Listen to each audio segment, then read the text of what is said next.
Peuple de Dieu, c'est dans la joie que je me présente encore devant vous. C'est une immense joie plutôt qui me pousse à venir encore au devant de vous. Avec tout le respect que je vous dois, que mon Dieu vous bénisse. Mes frères et sœurs dans le Seigneur, où que vous soyez, soyez bénis. Vous savez combien je vous porte dans mon cœur, combien je vous aime. Ça, vous le savez. Depuis la marche de l'Église, depuis la naissance de l'Église dans la ville de Rotterdam, dans les années 94, 94, donc vous savez combien je vous porte dans mon cœur. Peu importe l'Église dans laquelle tu te trouves, peu importe le pasteur qui aujourd'hui est ton pasteur, je vous bénis tous. Je bénis aussi tous les hommes de Dieu de la ville de Rotterdam, de toute la Hollande, de toute l'Europe, espace Schengen, toute l'Europe confondue. De part, même en Océanie, aux États-Unis, partout où on me suit, et je vous bénis. Je suis votre frère, votre humble serviteur, le pasteur Innocent Maswako. Aujourd'hui, nous allons aborder un thème que j'ai intitulé « Attaque à domicile ». Attaque à domicile. Yoka thème oyo, malamu. Efanda kati na yo, attaque à domicile. Attaque à domicile pour nani. Umunaka soki équipe eza kobeta Mazembe et uti Lubumbashi et kobeta ana Kinshasa, ne équipe à Kinshasa imano vita. Donc soki Mazembe che bimoko awa, donc bi marqué à l'extérieur compte double. Donc pourquoi? Parce que ba kobeta na Kinshasa. Kinshasa est le domicile, il y a Vita, domicile, il y a Imana. Donc, ce qui équipe à Bapaya, même équipe bongo africaine, il y a Algérie, il y a Togo, il y a Côte d'Ivoire, et Kobeta, il y a Moko équipe Nabiso à Kinshasa. Donc, Bio Bako marqué Awa, en cas d'égalité et compte double. Et il y a un Bengi attaque à domicile, donc il faut attaquer Biso na terrain na Biso. Biso Pesikoyo, Toko Zelate, Toko attaquer Munguna. À domicile. Donc, tie sikana ye, nde toko ne ko attaquer ye. Toko attaquer pa na fief na ye, na ndaku na ye. Toko zelate ke ye aya ko attaquer biso na bandaku na biso. Biso nde toko bima, toko ne verrier, yango to bengi attaque à domicile. Voilà. Et attaque à domicile, le but marqué à l'extérieur compte double. Aujourd'hui, nous allons attaquer à domicile. Bato ba bundi sakabiso. Toko zelate, toko pesa bango tante balongwa ndaku na bango, alongwe bandundu, alongwe ba Congo, alongwe Équateur, alongwe province orientale, ayeti na Kinshasa, na butunga na lali, akoti na kata ndaku, atiki ndaku ne kuna na province, aye na Kinshasa, akoti na ndaku na attaque ngai, a BBC pe azongi, ya to benga attaque à domicile. Alors faut que éviter attaque à domicile. Attaque à domicile mi ba attaque à muto azaki diba. Muto azaki distrait. Quand on a distrait, on a qui diba, ba ko attaquer facilement. Bien aimé dans le Seigneur. Kolingate munguna parce que kolingate munguna ko bunso na kata lopango na yo. Tango ay ko bunso na kata lopango na yo, na kata ndaku na akotiti na kata salon, akoti na ba chambre bundisio pe a beti pe a siminzela kei eza mabe mingi. Yango to bengi yango attaque à domicile, thème na matin en biso lelo attaque à domicile. Bongo tokotan na livre à Josué chapitre 11 à partir du verset 4 et verset 6 nde toko limbolango malamu pour nous comprendre. Voilà. Natangi, Josué chapitre 11, Natangi à partir du verset 4. Ils sortirent, babimaki. Omoni, batiki banda kuna bango, babimi. Bazoya vers biso, ba ko attaquer biso. Ils sortirent, eux et toutes leurs armées avec eux.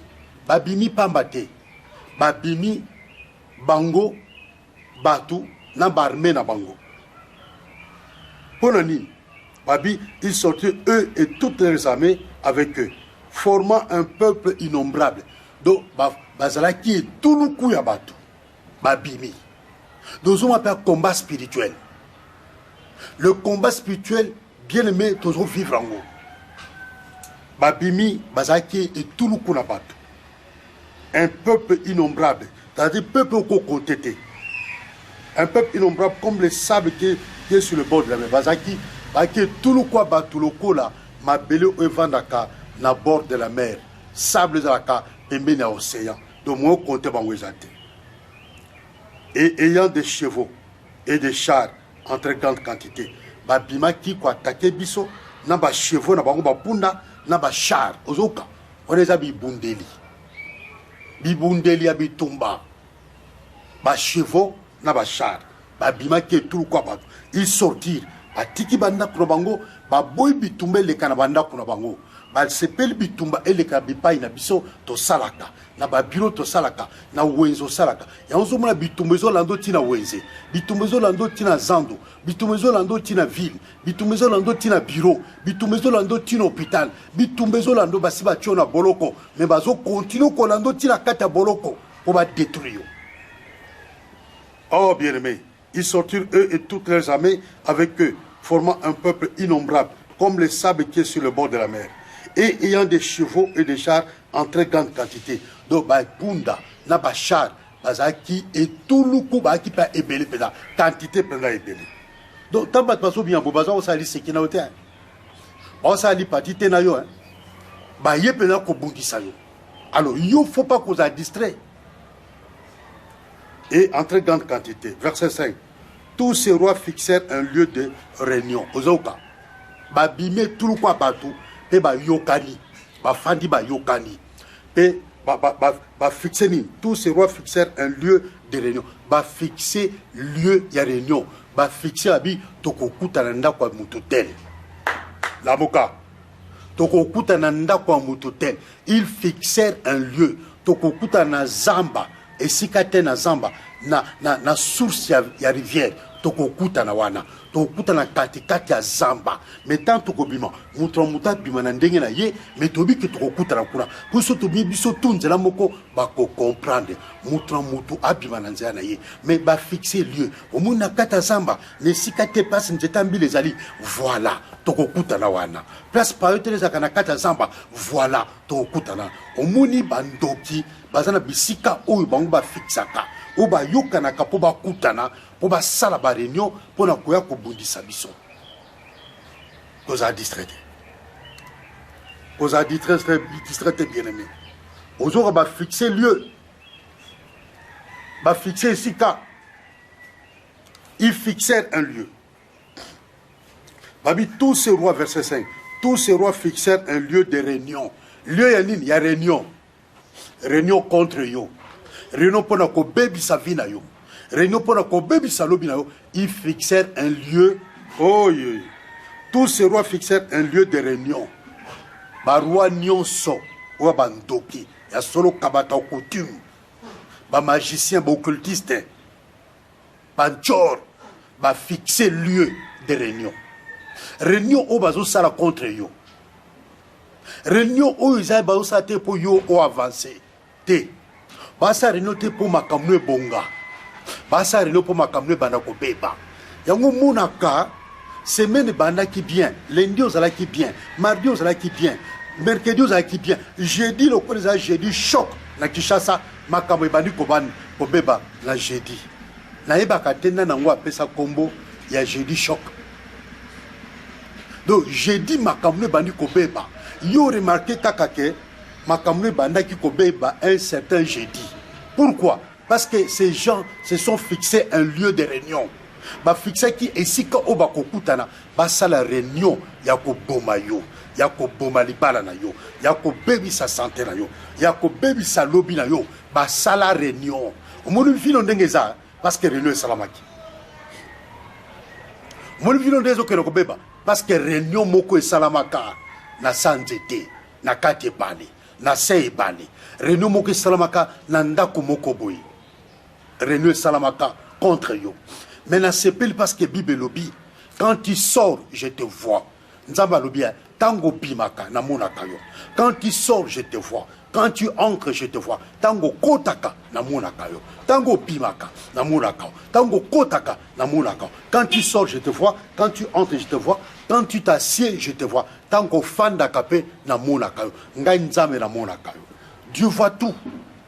Lui qui a formé l'œil ne peut-il pas tout voir? Nzambo sala liso est-ce qu'à comme on a sauté? Dieu voit tout. Lui qui a formé l'œil Psaume 94, verset 9 et lobby, Nzambe ou a forma liso, total et lobby nini.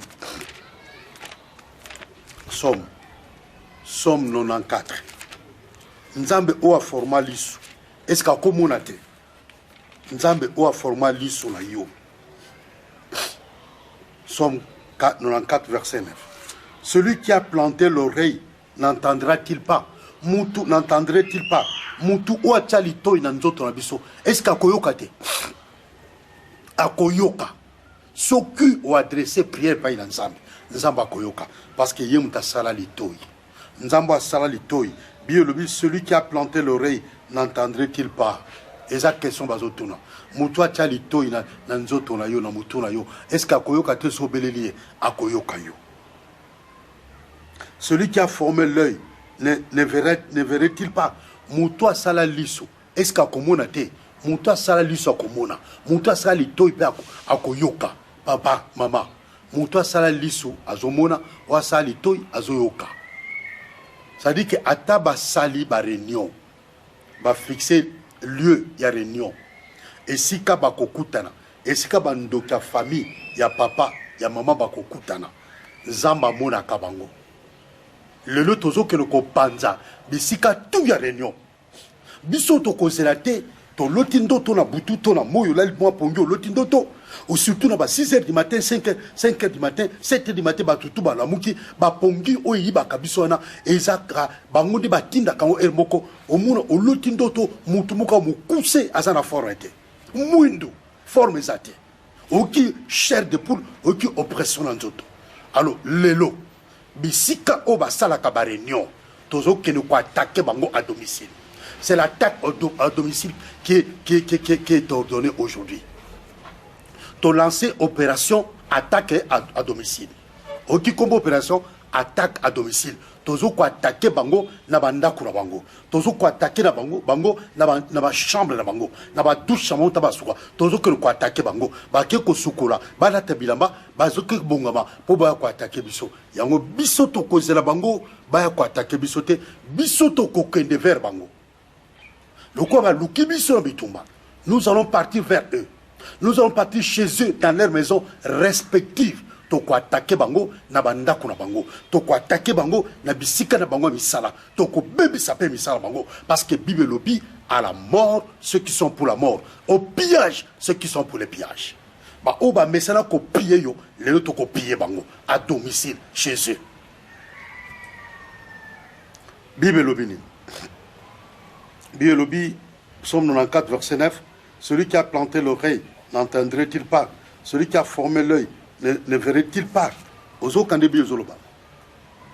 Donc, Moutou Oyo a Salalisu à Monaka. Ou a Tchalitoipe à Yokaka. Donc, bien aimé dans le Seigneur, Tozo Mona Awa va fixer lieu. Il y a réunion au Bangobako Sala pour avoir Kobunsaba ensemble. Il y a un lieu de réunion qui a été fixé. Et Yoka. Bolimbisi. Excusez. Tous ces rois fixèrent un lieu de réunion et vinrent camper ensemble près des eaux de Mérom pour combattre contre Israël. Baye pembe na mai. Basali réunion. Réunion basala ki yaki musika na ibalete. Pour nika pembe de bale. Pour nika pembe na mai. Baki ko bebi sana ba mai. Baki sa réunion Bible lobi pembe na ba mai. Tous ces rois fixèrent un lieu de réunion et vinrent camper ensemble près des eaux. Ozoka, basali réunion et camper ensemble près des eaux, les eaux de Mérom, pour combattre Israël. Verset 6. L'Éternel dit à Josué, ne les crains point. Ne les crains point, car demain, à ce moment-ci, je les livrerai tous frappés devant Israël. Tu couperas les jarrets et leurs chevaux et tu brûleras au feu leurs chars. Pourquoi tu brûleras au feu leurs chars. Oko brûler, oko zik sa char na bango. Oko tina moto na char na bango. Et zika et disparaître. Oh, excusez-moi bien aimé. Bien aimé dans le Seigneur. tabi bende ezoloba. Donc ces gens bazo sala ba réunion pona ko bunisa biso, pona ko bebisa oya biso, pona ko bebisa makamuna biso. Ba si ba sali ba réunion, c'est pourquoi nous voyons les résultats. So ba sali réunion, ba sali réunion, ba occultiste ba sali réunion. Dans chaque famille, il y a des sorciers. Dans chaque famille, je t'apprends Ndokaza. Dans chaque famille africaine, il y a un sorcier, il y a une sorcière. Obiso la famille biso kindokezate, kindoka famille biso kaka, ezaka pona ko battre la ka famille, kindoke battre la ka famille te. Nzambe ne muta battre la kalibuta. Donc, ba lieu na bango o ba kutanaka. Nous nous attaquons aujourd'hui non seulement aux personnes mais aussi na bisika o bango bakutanaka.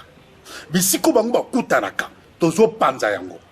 Tozo tinda moto. Tozo buka bakitwana. Tozo buka bamesana. Bakaye o bakomaka. Babiko bakomaka. Bordonna sa mot de trême pour na ko bebisa. Va vina biso pour na ko koti sa célibat bakomakango. Il se retrouve dans un lieu et quand il se retrouve dans un lieu oyokiawa bakuta pembeni ne sika pembeni ya mai. Les eaux de Mérom pe na famille no pezali mai moko bona mboka na bino pezali zamba moko boyoroba biso na mboka na biso to ana zamba obi chaque famille obi pourquoi chaque famille na village bana zamba na bango chaque famille bana zamba. Et na basamba wana esika nde ba lieu oyo ben kataso esalamaka ba lieu o makama be esalamaka même quel que soit esika même na poto ndongo monaka il y a des lieux les sorciers qui sont en Europe bien aimés dans le Seigneur na kati ya ezala mindele ezala batumwinu ezala basurnamien batutu ezala bantillé ils ont leurs représentants en Europe. Ils ont leurs représentants en Europe, les représentants des sorciers. Na kobeta bino de Solomoko, tant au Akana église, tant dans Kamba église de Dieu vivant. Tant dans la premier pasteur église de Dieu vivant. Bien aimé dans le Seigneur, na Rotterdam. Frère Moto Zakane na autant communauté avant na Amsterdam. Bongo couple Mogo Boy, bavant na Rotterdam. Na Zevenkamp. Sikoyo tata moi si ya frère o ya za kana Amsterdam frère za copie l'église na biso Dieu vivant aye koluka mwana na ye na Amsterdam akotiete auti wa auti Kinshasa na commune limitée Katenini Kingabwa. J'ai retiré ça jusqu'aujourd'hui et malheureusement ce frère là n'est plus en vie, il est mort depuis yoka di solo. Tata moi c'est au abondi sakaye le combat spirituel. Moutazana Kinshasa mais à se dédoubler à yena poto sans passeport, sans visa, sans billet. Akuma nan poto te na moiboui na ndingi ngana yo to yebeli poto nde to koma poto. Ya koma bongote. Mais bien aimé dans le Seigneur, tata moi swana aya butu koluka mwana na ye. Mwana ndeko na ye mo ya mobali. Akomi kuna kokoma akomi kuna na Amsterdam, landanga bien. Bandoki ya Amsterdam, ya batu mwindu te, ya mindele. Bandoki ya mindele. Balobi na ye, mwana no aza awate. Abi ozolu kwepana biza aza mwana ndeko na nga. Na ye koluka ye. Bandoki ya mindele, ya ba Hollandais. Makamna zoloba, bakambi ya Dieu vivant à l'époque. Na Dieu vivant. Na 94-95 bazoba makambo na zoloba bakomi na msana bakotiete bandele ya bahollandais bayebisi kino ake Rotterdam na Zevenkamp na famille tel mama na ya tata mwasa na ya ti libosa porte bandeko wana mais azokoka kokota te parce que frère na couple wana bazalaki en prière bazobondela. Sikoyo, tant que Sikoyo a ouvert la porte, papa Kulutu, ya frère, o ya Zevenkamp. Aye, a outi Afrique, a Kitiwana, a Kitina, na Zevenkamp dans Rotterdam. A moni tata moi c'est frère Abi, ozo sala ni libosa porte ya mwana nanga habite ngai awa na yeko luka mwana ngai na Amsterdam asakanola na Amsterdam bandoki ya bamindele ya bolande babisinga ke aye awa na Rotterdam sikoyo nazo kokota te papa oyo awutaki Afrique oyo ayebisi tata mwasi mabi ngai mpe nazoya awa plusieurs fois nazo kokota te tosangisa makasi na biso makasi yango nini kindoki tosangisa kindoki na biso tokota basangisa kindoki bakota na kata ndako ya couple wana bakuta frère wana azalaki kaka frère na kata église biso bapaster atiki biso bakambi église à l'époque atiki biso ayebisi biso eloko moko te alongwe Amsterdam aye kosala délivrance ya frère wana mwasi ya frère wana abenge yaka awa mwaye te parce que bazalaki kokopere yako kokopere na kata église eya malamu mais emema bino te bosalaka badélivrance pasteur responsable ayebi te parce que oyebi banotion na oyebi yango te okozwa okomema ngambo ses frères ariska komema ngambo ntango sikoyo baye kobenga biso ta ekomi mpenza grave baye kobenga ngai nazwi bacollaborateur na ngai oyo nazalaka na bango na Dieu vivant donc tokei kuna tant tokomi kuna bien aimé dans le Seigneur tokoti na kata ndako ya couple wana tokoti mwasi ya frère bien aimé amateli mobile na ye na salon frère wana butaka msala wa tempe wana ya simin ser wana simin nzete na maboko totuni nzete onini o nzete ya Moïse abi nzete ya Moïse o abeta kilango mai mai rouge kabwanaki ya one nazo délivrer nango mobile na ngai moi et mes collaborateurs de l'époque il y a Dieu vivant to bandi prière wana to sali prière la délivrance so tel elongi frère wana kolona bible moi sina lobi akumne elongi ya papa kulutu na ye donc papa kulutu na lati et moi en tant que pasteur et mes collaborateurs on a procédé à la délivrance avec les serviteurs de Dieu de l'époque où tous à Dieu vivant to sali délivrance ya frère wana to délivrer frère wana pe to pas meli frère wana ou ya Amsterdam to pas meli ko sala makama boité ba pasteur na église bazali mais yo zo bisa bango to ozo ko informer bango te tala likambo bolinga bomé ngabolinga bomé et ce frère d'Amsterdam est décédé plusieurs années après ngana Kinshasa le frère est mort je ne cite pas leur nom ici mais bakambi ya kala ya Dieu vivant où tous ensemble bakoyeba na certains frères bakoyeba de qui il s'agit. Donc je dis ça bien mais pour faire voir que combien les diables, combien les sorciers nous attaquent. Parce que sans pitié. Et on a lobby. On me dit ceux qui par exemple que frère Oya Amsterdam, non frère Oya Zevekam, ceux qui va prier qui parce que connaissance habitement bango ba prier qui que tout que nous attaquer bandoki ou ba yaka ko attaquer biso bazuta Kinshasa ceux ba attaquer qui bango à partir Kinshasa na ndenga prière ba zate ko zu avion au comme Kinshasa té parce que notre combat n'est pas charnel il est spirituel ceux qui va prier qui ba bido to tindi moto na tata mwasi oza na kingabwa na limité na kingabwa na Kinshasa to tindi moto au préciser na lieu au tangi na kombo na ye au tindi le moto ko zikisa bible lobi awa ba char zika ki moto bien aimé ba char tout zika ki moto dans la Bible parce que Dieu exerce son jugement par le feu. La Bible dit que Dieu exerce mes mains au combat. Mes mains là, Dieu les exerce au combat. C'est pourquoi quand tes mains sont exercées au combat, quand tu pries pour quelqu'un, quelle que soit la maladie, cette personne sera guérie. Quelle que soit la maladie, quel que soit le nom de cette maladie.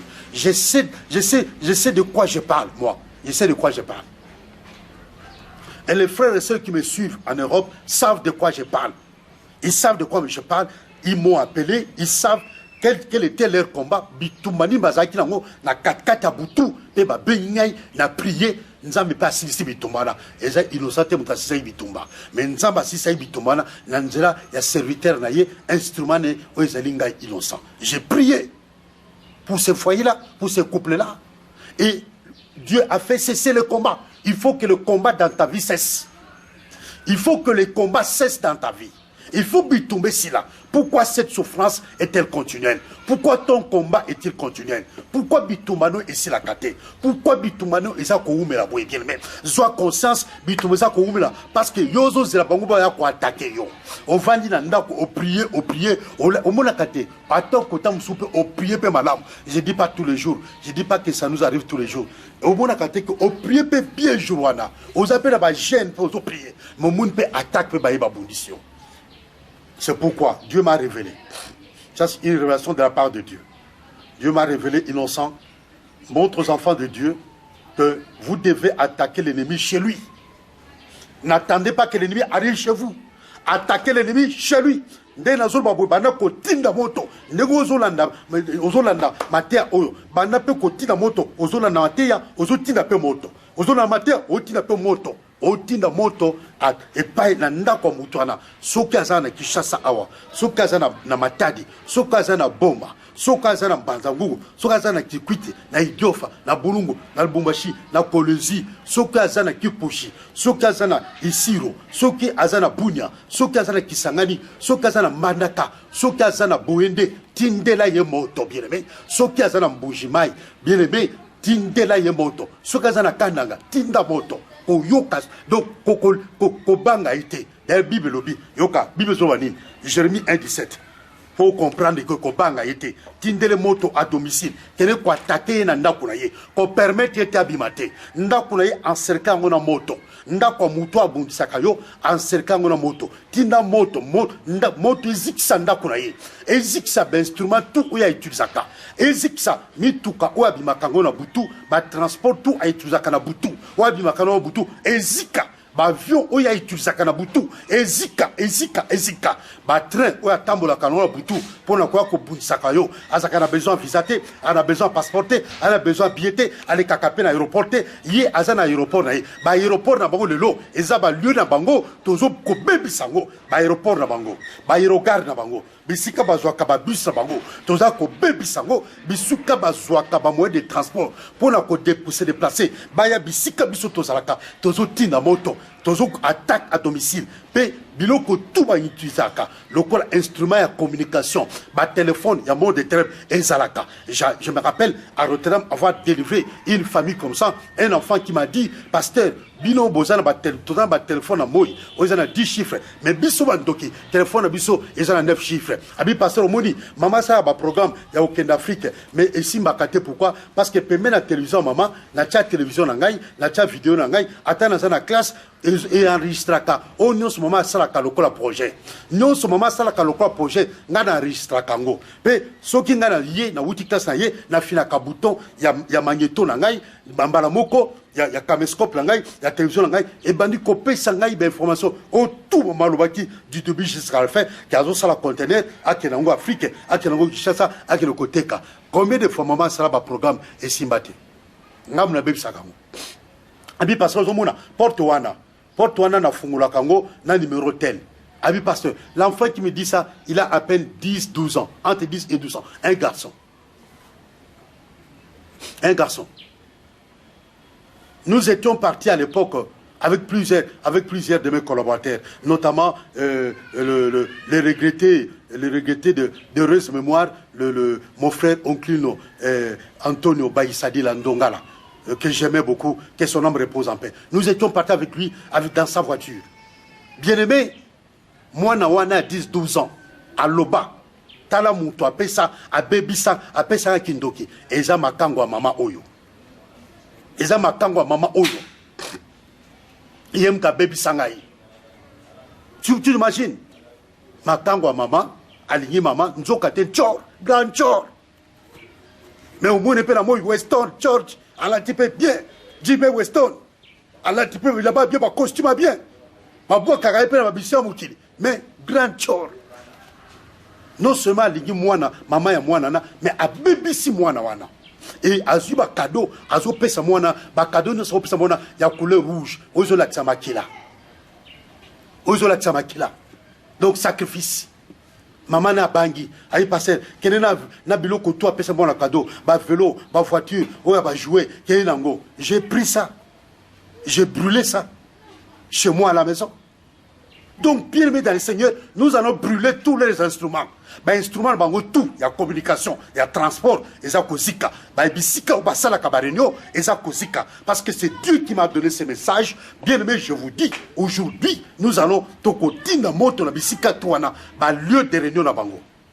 Moto eziksa. Yoka Jérémie 1,17 lobini. Jérémie 1,17. Kobangate. Le Dieu que je sers me dit Kobangate. Jérémie 1,17. Jérémie. Jérémie Yakama. Jérémie 1,17. Yokabi Yonezolo.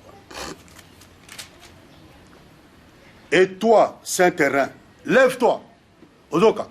Saint-Terrain, lève-toi. Donc, il y a style moka combat. Yabitumba. Il y a tozo bon de la moutouté. Tozo négocié. Lève-toi.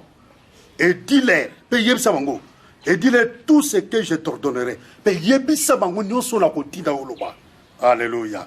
Ne tremble pas. Il a pas batouana. Kolobana bangote o kiko luko bango. Omoni bino ngana lota ka bino butu bote. Kolobana bangote. Kotanga pe comme na bangote. Yoka na ba prière. Notre combat est spirituel. Ne tremble pas. Omoni ngana zota combat mututa. Parce que na yebi. Na yebi stratégie mongona. Bitumba change ka forme. Ba ko changer forme bitumba. Babi, ne tremble pas. Et toi, Jérémie 1,17, et toi, Saint-Terrain, lève-toi.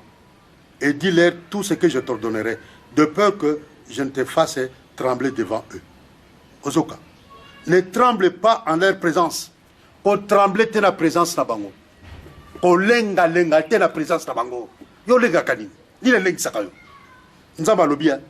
Ne tremble pas en leur présence, de peur que je te fasse trembler. Au bien, comment qu'on tremble pour lui? Nous avons comment qu'on fait trembler.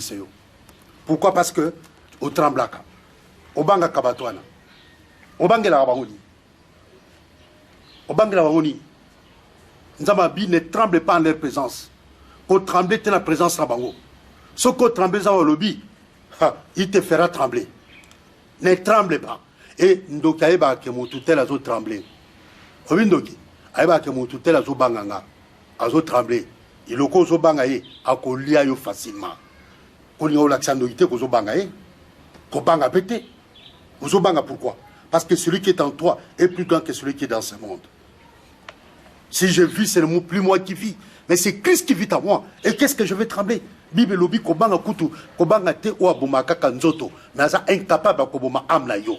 Oui, banga ou akoboma nzoto pe abomi âme. Ozoka bien aimé. Donc, dans la Bible, dans Josué 11,6, l'Éternel dit à Josué, ne les crains point. J'ai dit, ne les crains point. Les lots, ils attaquent à domicile. Les attaquer bango à domicile.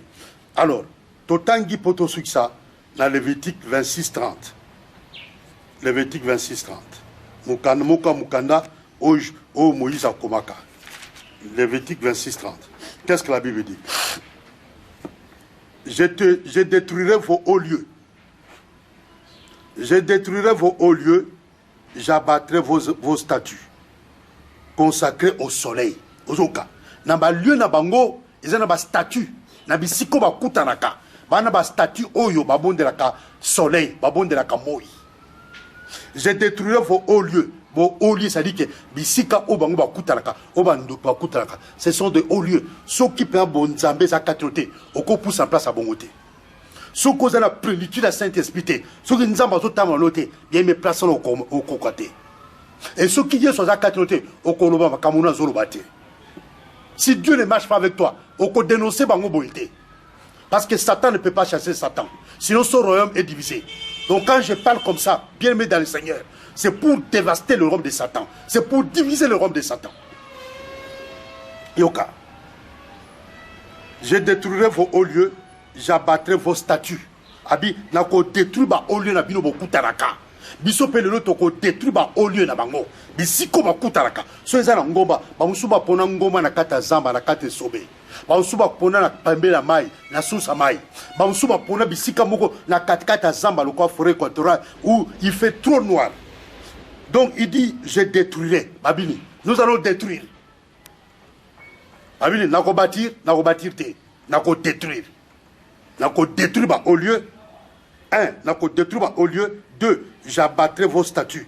Donc nako quoi ça ba statue na bino bikeko na bino parce que nzamba lobi wana eza idolâtrie toko fuka mela bikeko te bat bazo kufu bat na ba famille na biso ebele bazo fuka mela bikeko pe bo yebi ba église o ba fuka mela kabikeko na kati église okuti pa ekeko bien aimé dans le Seigneur.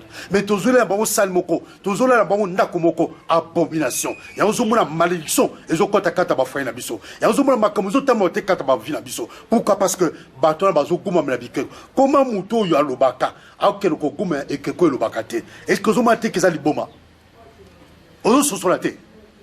Ngai innocent pe na lobaka créé à l'image et à la ressemblance de Dieu na ke le kokuma mela ekeko yo e wuti na nzete bakati nzete basali nango ekeko ndenge Jérémie alobi bozo kota na zamba bokati nzete bosali ekeko bobenga nzambe na bino moko bomemaka nzambe na bino ozo mema nzambe ndenge na memi téléphone boye okusu yango na chambre bibina na salon ozo na salon peut avoir ko sabe incantation ozo ngina ngona ozo mema nzambe est-ce que yo ko mema nzambe Yesu Masia le Dieu d'Abraham, d'Isaac et de Jacob est-ce que yo ko mema na maboko na yo Bible écoute lobi que ceux qui va quoi ko makambu tout o salama o Bible loba o salama na kata muko nzamba sala même à livre mo ta mokili et ko contenu malobana bongo yo mema nzambe est-ce que ko comprendre que o mema kanzambe la yo nzambe la yo alobaka te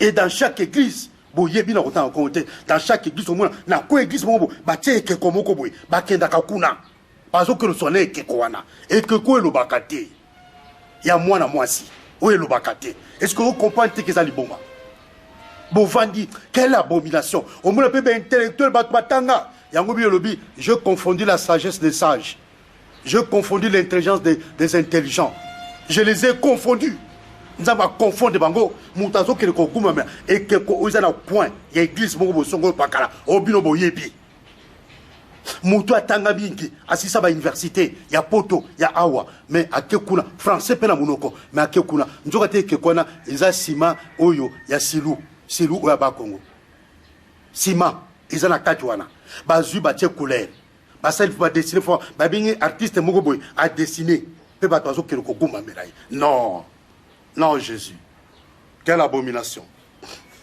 Alors la Bible dit je détruirai vos hauts lieux, j'abattrai vos statues. Consacré, consacré au soleil. Ba statues à consacrer au soleil. Yango bien aimé, au mone ke kokosima simbagote. Tamsuma kamsu yana kata vina yo. Okena kosima ke komoko boy. Babi et que kongiza consacré une koba mise à part pour un Dieu soleil. C'est ici, c'est pas moi qui le dis. Babi consacré au soleil. Batumusu pona bango soleil moi ezanzambe.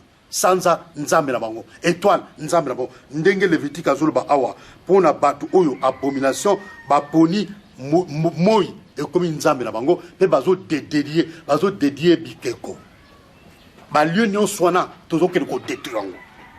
Je mettrai vos cadavres sur les cadavres de vos idoles.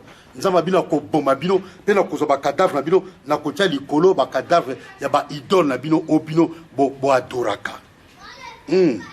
Et mon âme vous aura en oreille.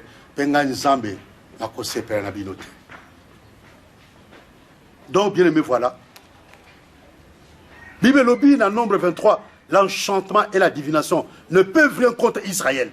C'est la sorcellerie, donc, la magie, l'enchantement, la magie, la divination, la magie ne peuvent rien contre Israël. Est-ce que tu entends? L'enchantement et la sorcellerie ne peuvent rien contre Israël. Toujours que le combat de bien-aimé dans le Seigneur. Yéba que l'enchantement ne peut rien contre toi. La divination ne peut rien contre toi. 2 Rois 18, 4, ils ont le bateau 6 ça. 2 Rois 18, 4. 2 Rois 18, 4. Et l'obini. Oh Jésus. Le lot, bisika basala kaba réunion.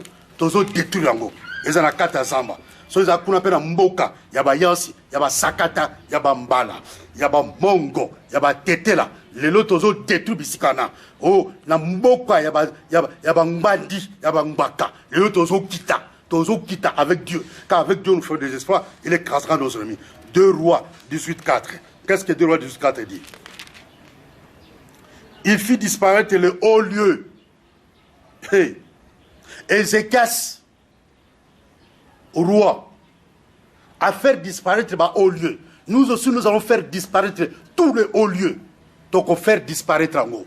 Ba au lieu wana place ba kina usaba incantation place ba invoka komuno place ba bela komuno omunika kasuka ba beli komuno tamu suba beta kangonga suka ba beti kangonga ato za wapi makamno bandi ko beba lelo ngongo ba betaka lelo tozo buka ngo tozo tetrango suka beti kangonga na o bandi pe mubulu akindumba wa somo suka ba beti ngonga wa bien aimé mo yibie bandi katina yo o bandi ko buka ba magasin. Le kuta awa, ce que ba beti kango kaka, le kuta kati mo été. Pourquoi? Parce que ba matina ba au lieu na bango, yango Ézéchias a monaki que non, ba au lieu oyo, il faut disparaître. Il faut que tous ces hauts lieux disparaissent. Bisika na bango na tout, ba sala ka ba réunion, ba fandaka. Monde na fandi bo, na te makamanzam, ba on suba fandaka pona ko te makamanzam été. Ba vana pe na kiti, na fa na kiti, mais ça pe ezali, ba kaye ezali, biki pe ezali, ba zo kokoma. Mutu tel, na date tel, to ko bebi sai. Na ba lieu na bango, ne ba sala réunion, ba zuba ordonnance, ba signer, ba décider, ba décret loi, non so ba commis la bi, tozako bebisa.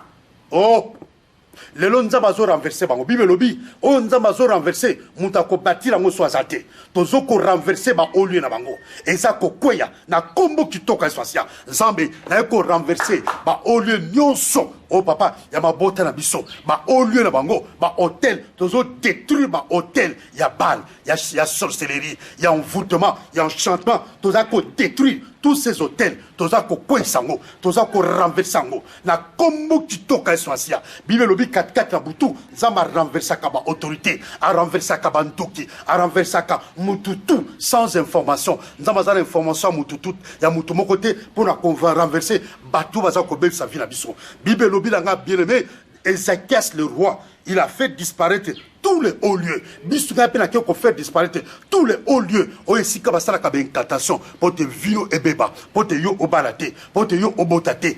Ba lieu wana nyoso, bisika tu wana, ezana kata zamba, naza kokota, elongo na Yesu Masia, ezana sa mai, na kata océan, na kata lac mai ndombe, lac Tumba, lac Albert, ba lac nyoso, ezana ba parc oyo, ezana kata Kogo, na kata ba forêt équatoriale, na kata bisobe, partout, bien aimé, ba parc Virunga, ba bisika nyoso.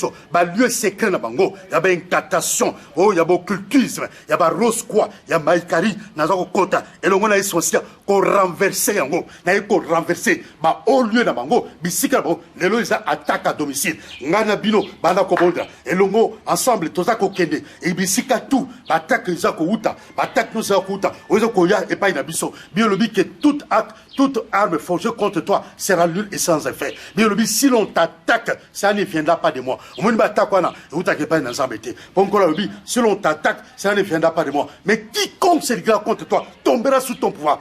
Tout à côté de moi, à quoi na sa pouvoir na yo, à quoi na sa pouvoir yesoisia, lelo à quoi ba lieu na bango, ba kit ba vandraka, na eko renverser, ba messa ba vandraka, na eko renverser na combo qui toque yesoisia, le puissant de Jacob, la main cachée, les rejetons et la postérité vitale. Père, na eko détruire, na eko abattre, ba lieu na bango, le col Ézéchias, Bible Lobiawa, dans 2 Rois 18:4 papa, il fit disparaître les hauts lieux, brisa les statues, a brisé qui va statue. N'a pas eu briser ma statue nyonso, ma statue nyonso va élever, n'a eu briser ngo, na combo qui toque à Eswasia, le puissant de Jacob, n'a eu briser les statues et ton Dieu, n'a eu abattre, bah idole na bango, bah Ézéchias a abattu les idoles, a brisé les statues et a mis en pièces les serpents de reine, oh bango bah tombolaki, n'a eu détruit, bah serpent na bango, oh bah éleva, oh totem en mboka la bino, bah éleva ngo, totem en famille la bino, bah éleva. Tant que crocodile, tant que hippopotame, tant que n'habité les animaux, lion, léopard, guépard, n'habité zèbre, n'habité tortue, nzombo, n'habité oh monganza, n'habité n'aéko renversant, quel que soit statut au bas éleva. Totem au bas éleva, il y a des statues na bino.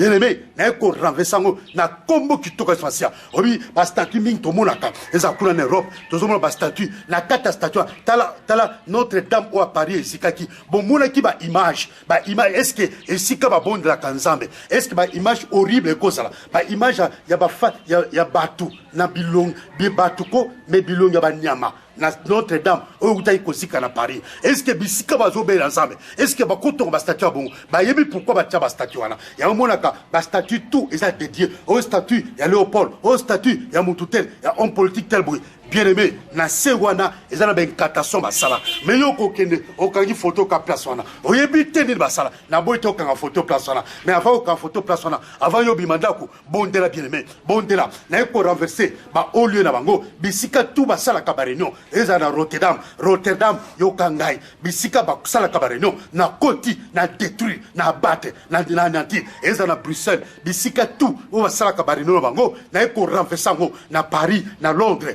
oh Mobimbu Londres, Tobenga Londres, bana magie, bien aimé, n'a pas renversé, magie d'osso, ils ont freiné, bana ensemble, au Zana Londres, l'Angleterre, la Grande-Bretagne, moins pas avancé, pas qu'il y ait bossé d'athée, n'a pas bébé ça, n'a pas détruit, n'a pas anéantir, toute puissance démoniaque, satanique, diabolique, magnifique. La Bible dit, seul en forme de complot contre toi, ok, un complot. Si l'on forme de complot contre toi, ça ne viendra pas de moi. Si l'on forme de complot, il y a des complots, oh, ils vont former dans le monde de terre. Encore lobby, cela ne viendra pas de moi. Et qu'on ne pas dans un nous avons cause un complot contre Bananaïté, contre Bana Oya Salate. Nous avons cause un complot contre Bangote. Ma complot tout au monde vient mais et je vous t'en pas dans un métier. Yango complot nyoso. On va ça dans le monde de terre. Na eko baby sango, na eko détruire yango. Na eko baby sango, na eko détruire yango. Na eko baby sango, na eko détruire yango. Na eko renverser ba au lieu nyonso ya ba réunion pote bi na ko renverser nzamba lobi tango bimaka na monaka tango bimaka popo ke ko sa ba réunion popo be saba via bana ngai nzambe na monaka bino tango fandaka na ba kitenda kwana ya ndokyo camarade bino na monaka bino abi quand tu sors je te vois quand tu entres je te vois tango bimaka na ndakuno na monaka tango kota kananda kwana pes posa ka ba réunion na monaka tango fandaka na monaka c'est Dieu qui dit et je renverse na ko renverser ba autorité nyonso ba puissance nyonso ya monde de terme ba autorité nyonso na ko renverser ngo na kombo ki to responsable ba raisonnement ya mabe contre yo ba penser mabe contre yo na ko renverser ngo na kombo ki to responsable na ko détruire na ko abattre ba statut et que nyonso quand ça tam sur la carte ndako na biso na ndako na bino ana kisa ezane ke komoko boy ti lelo ezala kaka oyeba katile ko konate utilité que ko po bakate tam so bole ko na era miso et surveiller kabino tango na katandako ezako contrôler bino ezako ozo sentir oppression so na katandako moko ozo maneti liso moko ezaka na coin ya ndako bino etala kabino na eko tina moto ezikisa et consommer et calciner carbonisé et dévorer et détruire toutes les puissances démoniaques sataniques diaboliques maléfiques tozo landa tango ozo prier okolanda kozo même si tant aussi yo continue ko prier na 2 Rois chapitre 18 verset 4 Ézéchias, il fit disparaître les hauts lieux. Il peut faire disparaître. Et lis-moi. Ba au lieu nyonso bisika tout basala karenyo na tini moto na bisika basala karenyo moto ezika et consommer cassé bisika tout na ba kite zika ba mesi zika ba bike zika ba kaye zika ba disparaître ba limwa lokola molinga ba limwa lokola molinga oh Bible lobi j'effacerai les noms et la trace de Babylone n'a ko effacer les noms et la trace de tous les sorciers qui te combattent depuis l'enfance, depuis le ventre de ta maman. Ils ont commencé à te combattre quand tu étais encore une masse informe dans le ventre de maman. Jusqu'aujourd'hui, ils continuent à te combattre. Bien aimé dans mes koloba. Ozolinga vino ebe bandeni pour comprendre. Ozolinga ba bebi sa vino ndeni. Ozolinga vino ebe bandeni. Yozolinga ba banduki. Ba sili son ndeni pour comprendre. Ba komi komemona kufa. Eh bien aimé dans le Seigneur, le puissant de Jacob, la mal cachée, n'a pas déprogrammé. Awa na mois de décembre na ba oli na bango batanga ki ba komba bato ceux qui comme on bezaki cité kuna na eko bebi sango oko kufate oko vivre pe oko tatre monena kolo yesu basia tu ne mourras pas tous ces hauts lieux et disparaître il fit disparaître le haut lieu lieu, brisa les statues, n'a pas fait disparaître, bah lieu nyonso, bah sala kabarino, et dans le village d'Antan Nabino, et dans la carte Zamba, oh bah pesa bino amboka, oh Zamba ya famille Nabiso, n'a pas continuer Zamba famille Nabino, pour le village, n'a pas détruire, bah lieu wana, oh bah payoto bah sana carte Zamba, et c'est comme ça barino, so bah mili, masanga o ambila, bah bani ko na makaso, bah bani ko saka, bah bani ko bela, na miroir na bango wana, n'a pas brisa ngo, oh bima soutien le bureau na bango, tamba kuluka babela komo na yo ko bimate, mais ma clé sont anciens et ko bima, et bango moko ba ko kufa, ba ko disparaître, il fit disparaître les hauts lieux, brisa les statues, abattit les idoles, n'a pas abattre ba idole nyonso, bike ko nyonso, ba statue nyonso, ba idole, ba nzambo mike wana, oyo azanzamba famille na bino bilombo akoma lokwa nzamba famille nzete moko boy yango ne nzambe na bino na ko katango na komo kitoka swasia oh lelo za attaque à domicile to tiki bandako na biso to bombi bandako na biso na sama clé swasia ba ange nzambe ba bata bandako na biso mais biso to ke longo na swasia na bandako na bango bisika baza so baza en Afrique so baza en Europe so baza en Océanie na Amérique na Asie partout so baza na ba village to landi bango so pe ba ke bilanga so ke ba ke chasse bazo ke nzoka teta muso bazo chasser yo bibelobi dégage-toi comme l'oiseau du filet de l'oiseleur, dégage-toi comme l'antilope d'entre les mains du chasseur, dégage-toi bima na maboko na bango kima na maboko na bango basi ba kangelo ko l'antilope basi ba kangelo ko ndeke o basa ko sakano kuna na kata zamba na bi na eko botolo na maboko batona parce que yo za taba na bango te oza même na bango te bibelobi na ngai nazo sisa ne devenez pas esclaves des hommes. Ne devenez pas esclaves des hommes. Ne devenez pas esclaves. Kokoma esclave à Moutouté. Oza esclave à Moutouté. Oza prisonnier à Moutouté. Lobango Simanangai. Naza esclave à Moutouté. Naza prisonnier à Moutouté. Naza prisonnière à Moutouté. Naza moumba à Moutouté. Naza ntabate. Naza ntaba Moutouté. Naza soso Moutouté à bonane. Pasiba kanga kingai. Nagio kata basingana. Nege yeso baki. Allez au village qui est en face de vous. Vous trouverez une ânesse qui est assise. Attachez. Détachez-les, amenez-les moi. Naeko détaché yo. So basiba kanga kyo singa. Na ba oli na bango. Na bisika barino. Naeko kata basingana. Na kombo ki toka ça. Moto eziksa. Et consommer, et calciné, et carbonisé. Papa, et carbonisé ba lien nyonso. Mignolo nyonso. Ba singa tout ba chayo. Nyonso ezika. Na kombo qui toka soisia. Oh, continuez de prier. Continuez de prier na katanda playo. Continuez de prier dans 2 Rois 18, verset 4. Que le bisika tout obasa kabarino contre yo. Basa barino contre bakokono et simba. Basa barino contre baparano et simba. Basa barino contre bandukono tout et simba. Na yo pe et simba. Mais lelo oza kopio bisikana. Tan yo kopima. O kopima sa bandukono yonso. Oh, baby sa bisikana bango. Baby sa bandako na bango. Empêcher bango bien. Même ba vieux na bango ba pour nango. Lelo ezo zika. Ba instrument nyonso ya communication ba utilisaka pona ko repérer ba GPS na bango po ba localiser lelo na tini moto ezikisa ngo na kombo kitoko twasia ba aéroport na bango menaye ko empêcher bango ba avion na bango epumboate ba bateau na bango pe ekendete mituka pe ekendete kindoki soki ba utilisaka sapato bouteille comme avion ton teta comme avion moto nzaba ezikisa ngo tout na kombo kitoko twasia yo na katanda biso aussi yo na katanda continuer ko prier. Continuez à copier dans 2 Rois 18, verset 4. Il fit disparaître les hauts lieux, brisa les statues, abattit les idoles et mit en pièces les serpents d'airain que Moïse avait fait. Car les enfants d'Israël avaient jusqu'alors brûlé des parfums devant lui. On l'appela Nebouchatan. Oyoki nzambe na bango bapese kombo Nebouchatan serpent wana o Moïse elevaki na désert bango bazwi yango bamvuta yango babalusi yango bakomisa yango nzambe na bango bapese pe kombo Nebouchatan yayo kombo ya nzambe na bino nani Nebouchatan oh baniza bapese kombo Nebouchatan serpent dere wana yango Ezekias abukaki yango a fait disparaître yango yo pe nzamba famille na yo nzamba ya vie na yo o idole wana bukaye brisé à disparaître brisé à battre à disparaître la combo qui toka essentiel que mon Dieu vous bénisse continuons à prier en bien aimé merci beaucoup na ndenge boza ko pesa ngai confiance na bino na natal sabino so bino bozate ngape owenga nga pasteur te so bino bozate mate atana te mutakola nango azate bobonda pe pona ngai bobonda pona nga bolemba te nana besoin pas ba prier na bino bo soutenir ngai parce que ba mate ya boy munguna kolinga te bobonda pona ngai bo tcha komona ngai na mabondeli bo sena nzambe abatela ngai merci que mon Dieu vous bénisse mois de décembre, toko 6 ans, on a bino, toko kota, le 1er janvier 2021, toko kota, le 31 décembre 2021, toko komapé. Tant qu'on a janvier, na ko benga bino, na ko tina bino message, que na lobani na bino, moko te akokufa. Nzamba pa mo la bino, merci, au revoir.